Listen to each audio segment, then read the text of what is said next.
Very good morning, everybody. Gordon Bennett TV, Regan Tetlow, Tomas Hora. Good morning, Thomas. Good morning, Regan. How are you feeling? Oh, great. A little bit tired, but good. Yeah, I was a bit tired at 3:30, I think, this morning. Comp Director, what a day we had yesterday. Let's do a couple of quick updates. As we were preparing the show at 6 o'clock, what we had in third place is Lithuania on 250 kilometres. Second place, Spain won on 269. And 2 kilometres in the front, USA won on 269.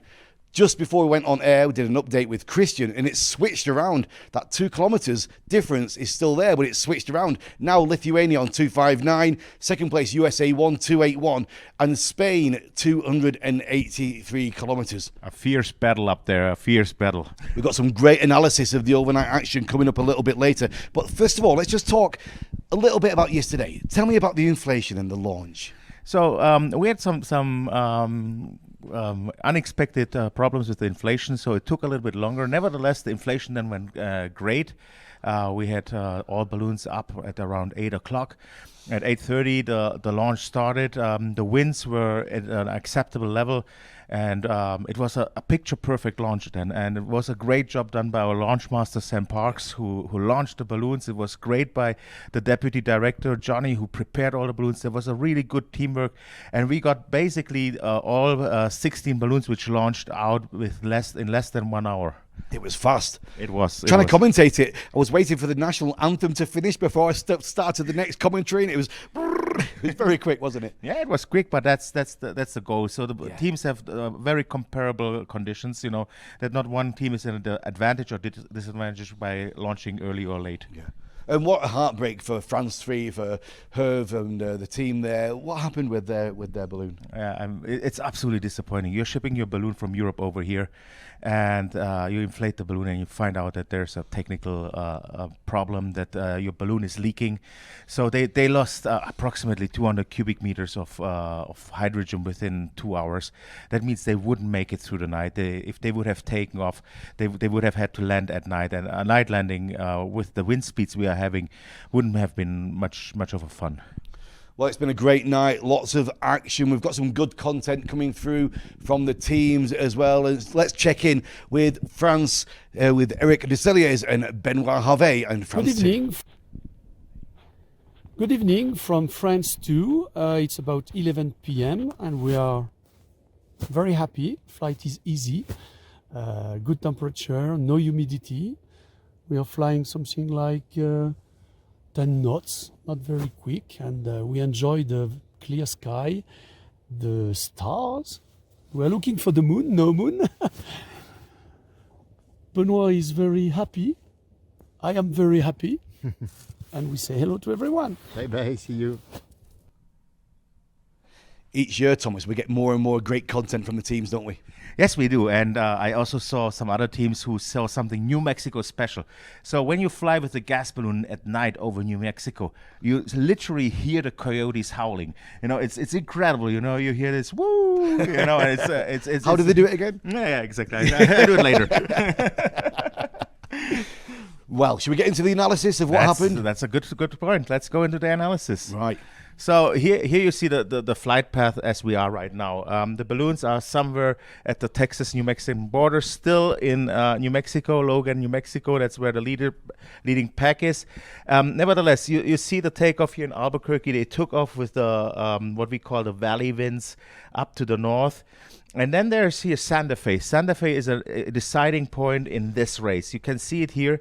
Here Santa Fe has very high mountain range. Here it's part of the Rocky Mountains. And if you were too far north, which there's some balloons were too far north, you had to go over these high mountains. That means you had to climb up to 3,600 meters. That costs ballast. That costs sand to get up there. While other balloons who flew more in the south, they didn't have to go over this mountain range, and they preserved ballast. And the difference here, these are some 600 meters there. We are talking about 600-700 meters. These are easily 6 bags you are losing. And if you have about 60 bags of sand with you, that's 10% of your ballast, you have to lose because you unfortunately went to the more northern part than going south of this mountain range, and that was one of the deciding points of the race already.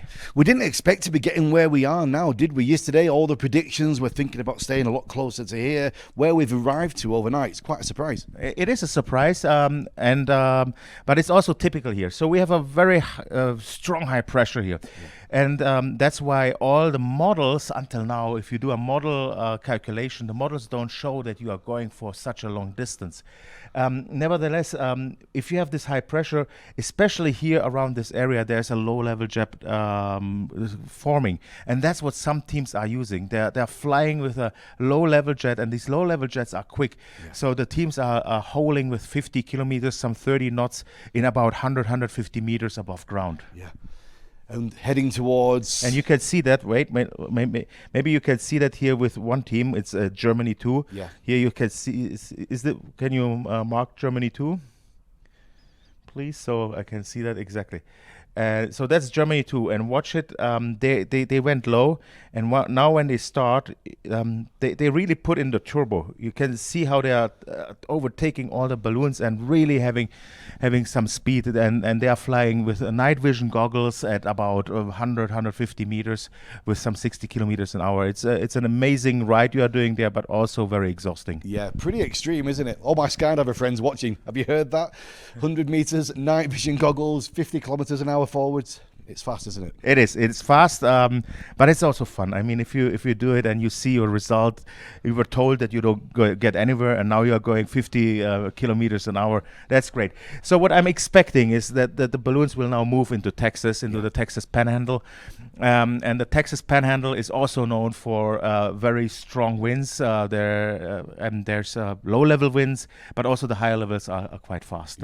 Yeah, you make two very good points there, Thomas, about that. It's really interesting stuff. It's game on now, isn't it? It is. It's game on. The race is now in a phase where it's decided. So if you take a look at the more southern balloons, whether they will get into these fast winds, which are located somewhere here, if they can sneak up there, and how these balloons which are here will make of the use of the winds, and then what winds they are taking. So there's the possibility either to go south, even to Florida, but you would have to cross the Gulf. But there's also the possibility, as you were talking about those 2 points, either Gulf or even going up to the Great Lakes. So these two strategies we are having right now. As always, great analysis, Mr. Hora. Thank you very much. Thanks for joining us, guys. We'll be back with our next live show here at Gordon Bennett TV at 9 a.m. But right now, I'm going to hand you back to the rooftop studio, Balloon Fiesta Live, and Art and Glenn. Thank you very much.